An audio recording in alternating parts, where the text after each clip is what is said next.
After a 14.5-hour flight from New York to Tokyo, it feels like you've stepped out of a space capsule and emerged on a futuristic planet. At first, the sleek modernity of the city feels familiar. But before you can say konnichiwa, you start to notice that many things in Japan are not always what they seem on the surface. It's a city of clean lines and striking modernistic architecture. Impossibly polite pedestrians that actually wait for the light to change before crossing the street, and high-tech trains that are quiet, fast, and always on time.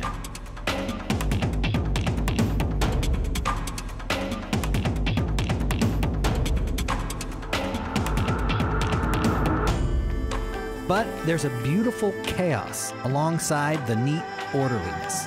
Explosions of light and color emanating from indecipherable signs. And the frantic computerized blips and bleeps of Pachinko parlors and video arcades that give the city an electric soundtrack. On almost every level, Tokyo boggles the mind. Yes, Dorothy-san, you're definitely not in Kansas anymore. Flight 527 ready for departure.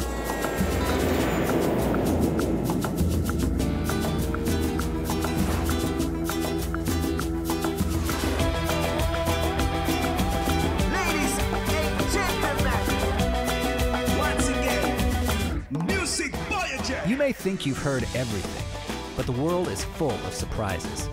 And when you're hanging out with musicians, nothing is off limits. Is this what you guys do every weekend? Every night. Every night? Yeah. My name is Jacob Edgar. Music is my life, and life is short. So crank up the volume and let the voyage begin.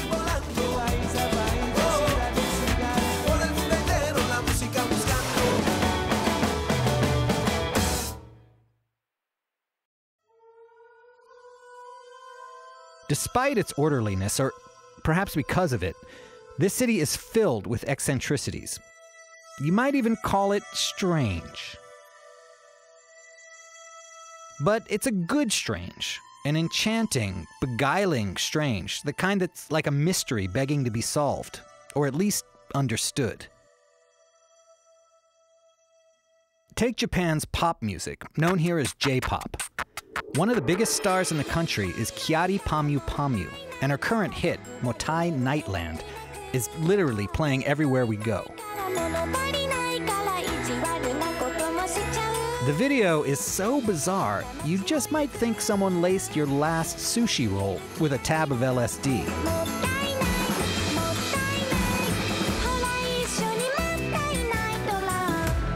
We'll admit, the song is catchier than H1N1, and maybe even harder to get out of your head, but it begs the question, what the f***?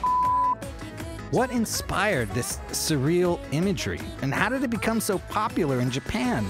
To help answer these questions and begin to wrap our head around this country, we sit down with the man responsible for this music, Yasutaka Nakata, a producer for some of Japan's biggest J-pop stars, including Kyari Pamyu Pamyu and the hugely popular girl group called Perfume. Nakata is also a successful musician in his own right, comprising one half of the electropop duo Capsule, who released their 14th album recently. Nakata meets us at our hotel for an extremely rare on-camera interview. Who are some of your influences? Who do you gain inspiration from? 影響を受けてるといえば、多分本当に無意識のうちに好きだった多分映画だったりとか、本当に例えば本当なんだろう、コンピューターゲームとかになってた後ろの音とか、そういうのにすごい自然と影響を受けたんだと思います。日本からあんまり出たことがなくて、多分東京で自然と目にしているようなものを多分自然と音楽に変換しているので、自分自身とかこう日本に住んでて日本人が日本独自だって思うところって意外と気づいてないかもしれないですね。How would you describe Tokyo? I mean, what's the ambiance of this city? まあ単純に可能性をいっぱい感じていて、もう本当見てもらったら分かると思うんですけど、もう原宿の交差点とか行くともうみんな目が本当キラキラしてて、街全体から多分ワクワク感がすごい伝わってくるので。Nakata's chart-topping artist, Kyari Pamyu Pamyu, has a colorful style that is closely associated with Tokyo's Harajuku neighborhood. It's a well-known fashion epicenter, which was the source of a revolutionary new look in Japan. いや変わった街だと思います。僕も多分日本人から見ても原宿は変わった街で、その変わった街って思われてる街に行けばできることっていう可能性をみんな感じて集まるんだと思いますね。Harajuku style is strange, but it's not exactly counterculture. Kyari Pamyu Pamyu garnered over 50 million hits on YouTube for her music video to Pon Pon Pon, a song that she released in 2011. To find out what inspired the look that led thousands of Japanese people to dress like psychedelic 6-year-olds, we go to meet the art director for the Pom Pom Pom music video, Sebastian Masuda, one of Japan's most famous fashion designers and the owner of 6% Doki Doki. This is his playground, a tiny boutique with an outsized influence, located in the heart of Harajuku, where this whole movement began. この原宿に、10代の頃から通ってきて見てきたその原宿の風景、そこの中にいろいろこうミックスされたもの、そういうカルチャーっていうのを自分の中でこう取り込んで表現している。それが一番根底にあります。It turns out there's one particular word in Japanese that's come to define Harajuku's style and culture. 可愛いっていうのは、日本人からすると、漢字があるんですけど、漢字に置き換えるとちょっと小さかったり小動物だったりお人形さんだったりそういうふうなことを思い浮かべると思うんですが、なのでこういったネズミがいたり、ネズミはこういったおもちゃを全部食い荒らしてる。これは自分の中では可愛いっていう象徴を一回ブロックにしてる、そういうようなイメージ。Kawaii may mean cute and small, but I don't find this rat fits either of those adjectives. で特に欧米やヨーロッパとかでは必ずこう大人になるっていうことがすごく求められていると思うんですが、割と日本というのはそういうところがおおらかで、すぐにこう大人になるイコールこう大人のような、雰囲気を作るっていうことではなくて、こういった、子どもの頃に見た風景やこういった体験したものを持っていくことによってもっと豊かにするっていうのは日本では全然許容されていることで、だからカラフルリベリオンと呼んでいます。Sebastian Masuda's colorful rebellion, the audio and visual palette of J-pop, the kitsch of kawaii, it all seems to come down to a playful refusal to grow up. This might explain why Nakata's musical journey has largely been inspired by the sounds of his childhood, the bright, synthetic tones of video games. Akihabara, the Tokyo neighborhood, also known as Electric City, is a nerd paradise. Anything that plugs in, powers on, or boots up, you'll find it here. It's also a gamer's mecca, and home to Nakata's favorite video game arcade and supply store, Super Potato, or Super Potato in Japanese.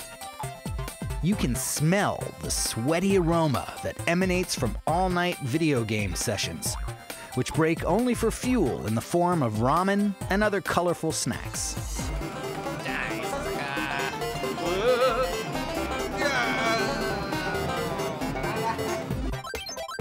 It's easy to imagine how young musicians would be influenced by the jumpy electronic sounds looped on game consoles.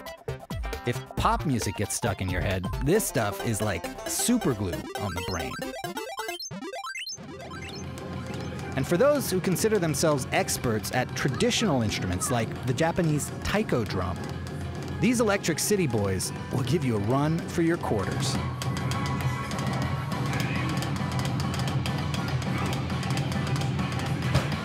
That kid made this seem easy. It might take a few years and $20,000 in change, but I'll catch up to you one day, kid.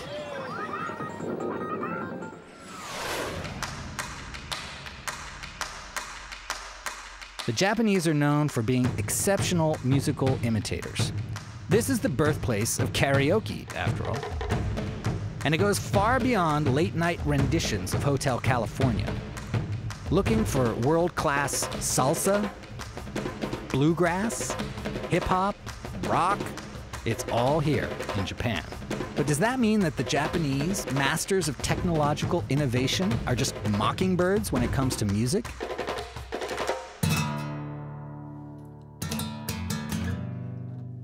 One artist who seems to have some answers is Miyavi, a virtuosic guitarist at the top of the Japanese rock scene.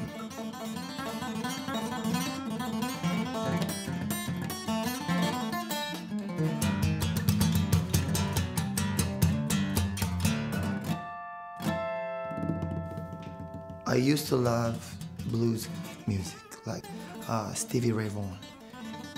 But the world already had Stevie Ray Vaughan. It didn't need a Japanese carbon copy. Miyavi needed an angle. As a Japanese, as an Asian artist, I wanted to have something kind of, different. For Miyavi, this meant honoring his own cultural legacy, adding in distinctly Japanese flavors to his sound. In Japan, there's a traditional instrument. It's called shamisen. It's Japanese guitar. I got an idea from shamisen, players. The way they play, it's really kind of intense. I play the guitar like katana, Japanese sword. People started calling me samurai guitarist. Here we go!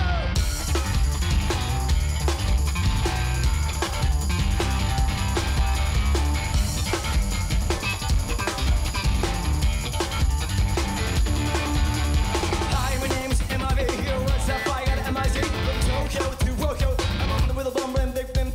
You know it's time to bang. Get to some of the indie prank. Rock, punk, hip hop, funk, Brits. Guys can stop the dance. Oh! I just came to Tokyo when I was 17. I can't describe this city. It just never sleeps. It's crazy. What's my name? I'm proud of living here. But now, I think it's the time to export our music.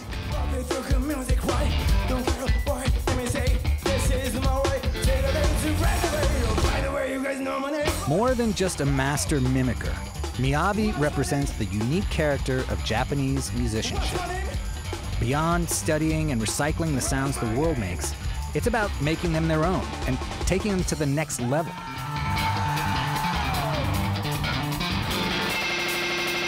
If the Japanese are playing rock, they're crushing rock, bringing to it the same masterful technique and devotion to excellence that's made Japanese products so successful across the globe.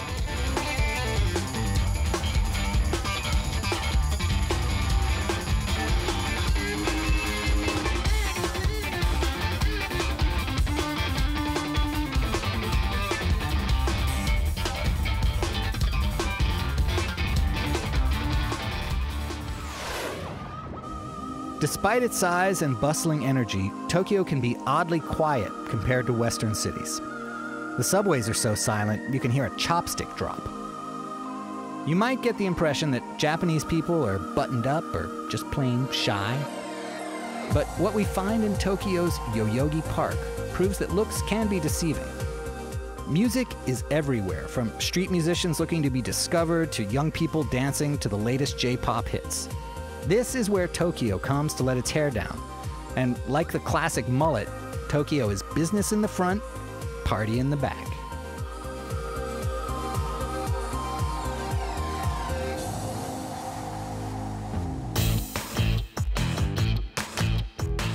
The food in Yoyogi Park is also erupting with adventurous flavors.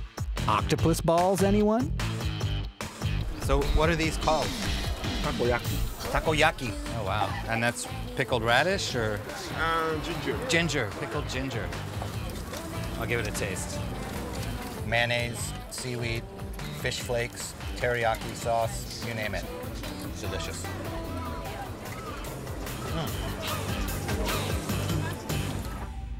The music from the park sometimes spills out into the nearby streets, and it's here that we happen upon Takuma Bradley. Half Japanese, half African-American, and always one to attract a crowd. Takuma offers to take us to his favorite Tokyo ramen shop, Akanoden, in the neighborhood of Roppongi. Arigato. 岩のりラーメンを2つお願いします。僕は大盛り。Are you hungry? Yeah. じゃあ大盛りを2つお願いします。 What does ramen mean in Japanese culture? You'll see a millionaire business dude sitting next to some working class train conductor, whatever, eating, slurping up. I don't know if you knew this, but slurping is totally the way to go here. Slurping is cool. Yeah, why be all conservative? I may need some slurping lessons because I want to make sure I'm doing it the right way. Well, I think you're going to be a natural. That is beautiful. Arigato. Arigato. Wow. So here we go. Throw some of this pickled ginger in. I can't get enough of the sesame as well, so I'm just going to ground up a bunch of sesame in here. All right. So I'm going to just kind of mix it up just a little bit. Okay, okay. When I get the scallions involved, I got my bamboo shoots involved. All right, okay. Give it a little mixies. Yeah. Oh yeah. Now I see you're doing this two-handed. I like to have a little soup on the side, so I'm getting everything in one bite. You know what I mean? Nice. That's neat. I Neatly kind of done. let it go All right, in there a little bit, in. and then. Whoa! Wait a second. That was like speed ramen. All right, I don't know if I can do it that fast. Put a lot of pressure on me. All right, here we go. Hey, you're natural. See, you got that. I see. I got a little dribble on I believed in you. there. Well, you know what? Was your first time. You're allowed. That's good, man. The dribble's good. You save it for later. Oh my God, that is so good. I'm in heaven. I'm in ramen heaven. College students around the world owe a great debt to ramen. But the dried block of noodles and MSG-loaded flavor packs that define ramen for most of us pales in comparison to the original made-from-scratch ambrosia that can be found in Japan. I don't ever want this to stop.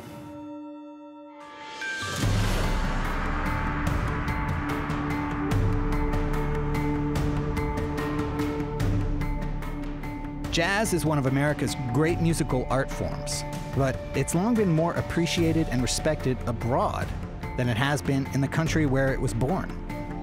That's certainly true in Japan, where many jazz musicians who went unrecognized in their homeland are big in Japan, as they say. One of Japan's best-known jazz musicians is Naruyoshi Kikuchi.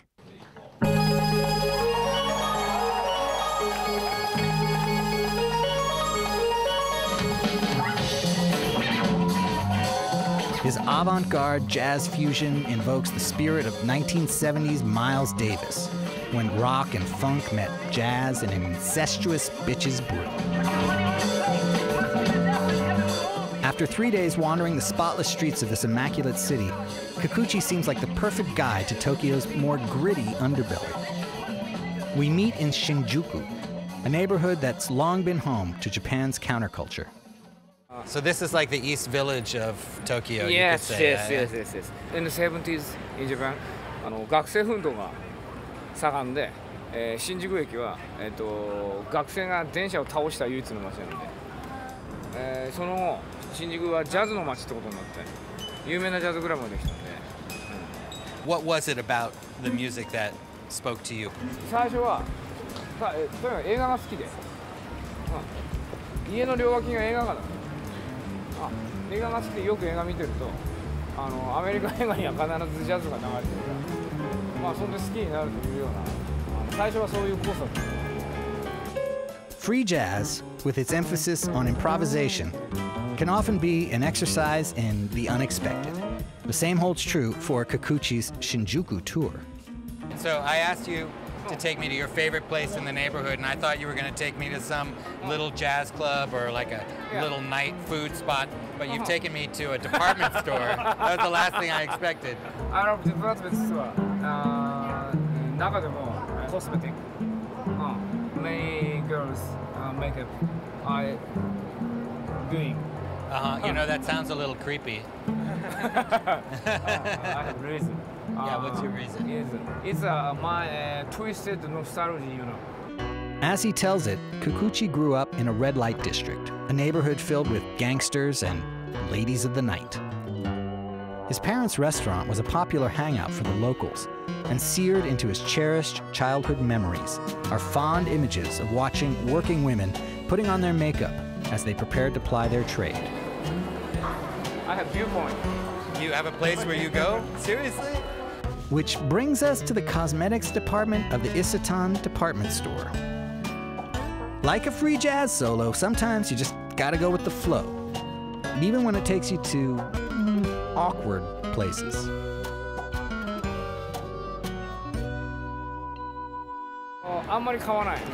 Tell it to the judge.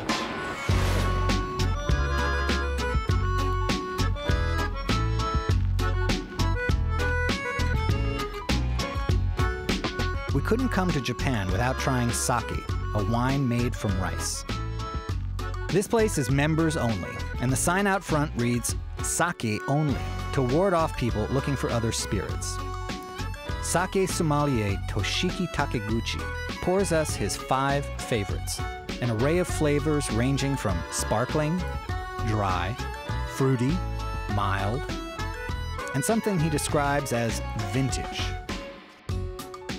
Is there anything special I have to know before I start drinking, or can I just drain them? He said, go slow, buddy. Take your time.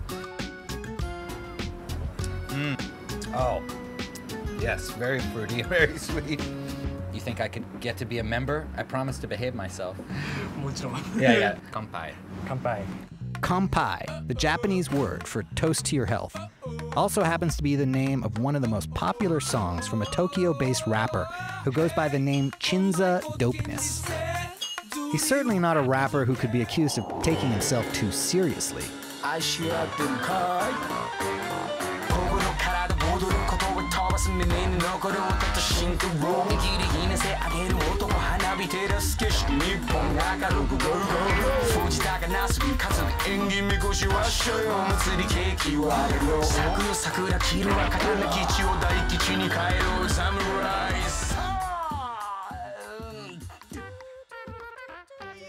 We meet up with Chinza Dopeness at his studio to get a sense of what makes his brand of hip-hop uniquely Japanese. Now, the thing I like about your music is that you seem to be having fun with it. 自分がやることに対してラップやることに対して嘘がないすごい楽しんでエンジョイできてるからそれがなんかそう映るのかな。You don't try to be gangster. ギャングスターも大好きだけど自分がギャングスターのことも考えてって自分のことまで来たからコンシャスラッパーもいて面白いパーティーラップもいてその中で自分が何が合ってるかっていうことをチョイスした時うわこのスタイルになってると。ヒーローソング。Hero songs. Hero song. Oh, that's cool. Like a Japanese Beastie Boys, Chinza Dopeness brings a lighthearted playfulness to hip-hop. All right, I have to ask you about your name, Chinza Dopeness. Where did that come from? それはもう天宇宙から来たんですと。それに近いぐらい意味がわからないもう。His youthful spirit, which is also reflected in the skateboard culture and anime characters that accompany his style, is another example of how, in Japan, growing up doesn't mean you have to stop acting juvenile.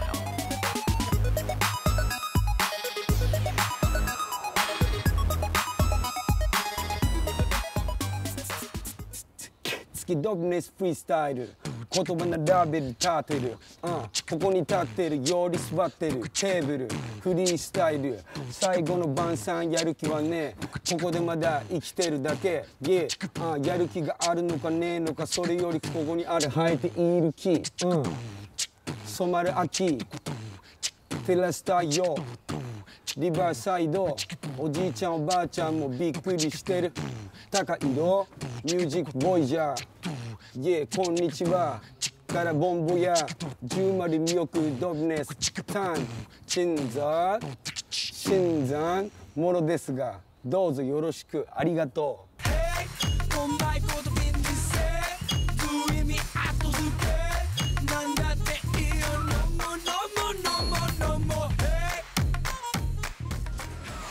Tokyo is like a cultural geode. It appears nondescript on the surface, but crack it open, and you discover a rainbow of color. Sometimes it seems that the music of Japan will forever be a dialect whose complexities are lost on the foreign visitor. But that doesn't mean we can't appreciate it for what it is. a vivacious, animated, quirky, and sometimes just plain weird reflection of Japanese culture. We've had just a small taste of the cultural umami that is Tokyo, and our appetite is far from satiated. We look forward to discovering more of Japan's exotic flavors on the next episode of Music Voyager. Until then, sayonara.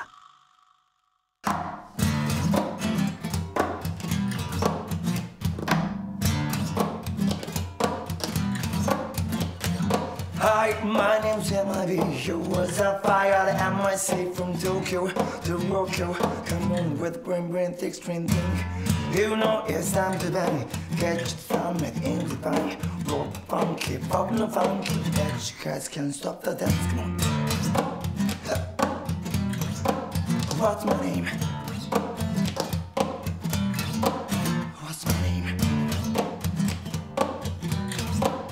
What's my name?